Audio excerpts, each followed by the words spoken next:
ఇవాళ first episode కాబట్టి నేను కొంచెం హెల్దీగా అంటే మన ఆరోగ్యానికి పరమైన రెసిపీ ఒకటి నేను చూపించాలనుకుంటున్నాను. ఓకే, మరి దాని పేరేంటో, దానికి కావాల్సిన పదార్థాలు ఏంటో చూద్దామా?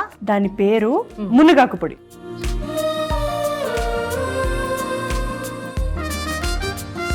మరి మునగాకు పొడికి కావాల్సిన పదార్థాలు ఏంటో చెప్తావా?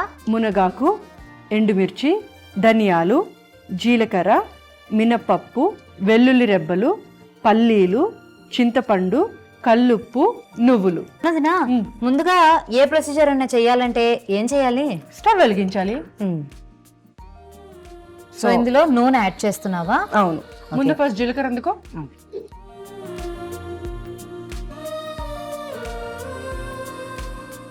ధనియాలు,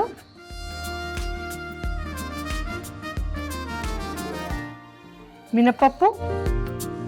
సో అంటే మినప్పప్పు మనం తాలింపుకి సరిపడగా తీసుకుందామా, లేకపోతే మొత్తం దాని ఫ్లేవర్ కూడా తెలియడానికి ఎక్కువ తీసుకోవాలా? మన ఇష్టం అది. మినపప్పు ఫ్లేవర్ ఇష్టపడే వాళ్ళు ఉంటారు, ఇష్టపడని వాళ్ళు ఉంటారు. సో ఎవరి ఇష్టానికి తగ్గట్టు వాళ్ళు వేసుకోవచ్చు.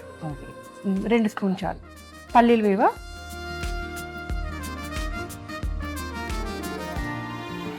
సో మనకి వేరుశనగ కూడా బాగా వేగినట్టున్నాయి కదా. నెక్స్ట్ ఏం యాడ్ చేసుకోవాలి? నువ్వులు యాడ్ చేద్దాం.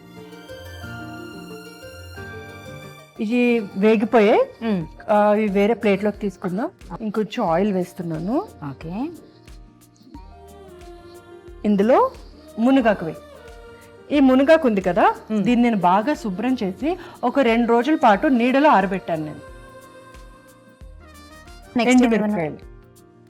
సో ఎండుమిరపకాయలు కారం ఎక్కువ తినేవారు ఎక్కువ వేసుకోవచ్చు, కొంచెం మీడియంగా కావాలనుకుంటే తక్కువ వేసుకోవచ్చు. ఇవి ఆల్మోస్ట్ అయిపోయి స్టవ్ ఆఫ్ చేసి ఇందులో వెల్లుల్లి రెబ్బలు, చింతపండు వేసుకుందాం. ఈ పెనం ఉన్న వేడి సరిపోతుంది, మరీ ఎక్కువ వేగాల్సిన అవసరం లేదు ఇవి. అలాగే కాస్త చింతపండు వేసి చాలు చాలు. ఆ ప్లేట్ ఎందుకో మరి. రాజీ, ముందుగా మనం ఎండుమిరపకాయలు ఇవన్నీ వేయించి పెట్టుకున్నాం కదా, అవి దంచుకుందాం. ఎందుకంటే ఎండుమిరపకాయలు నలగడానికి కొంచెం టైం పడుతుంది. సో వీటితో పాటు ఉప్పు కూడా వేస్తున్నాను నేను, ఎందుకంటే ఉప్పు వేసుకుంటే త్వరగా నలుగుతాయి.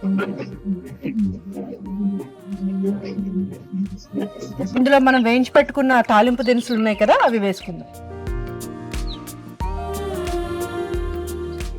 రాజీ, ఇది రెడీ అయిపోయింది రాజీ.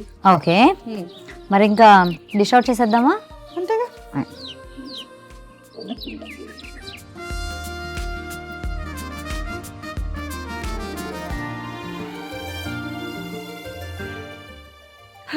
రెడీ అయిపోయింది.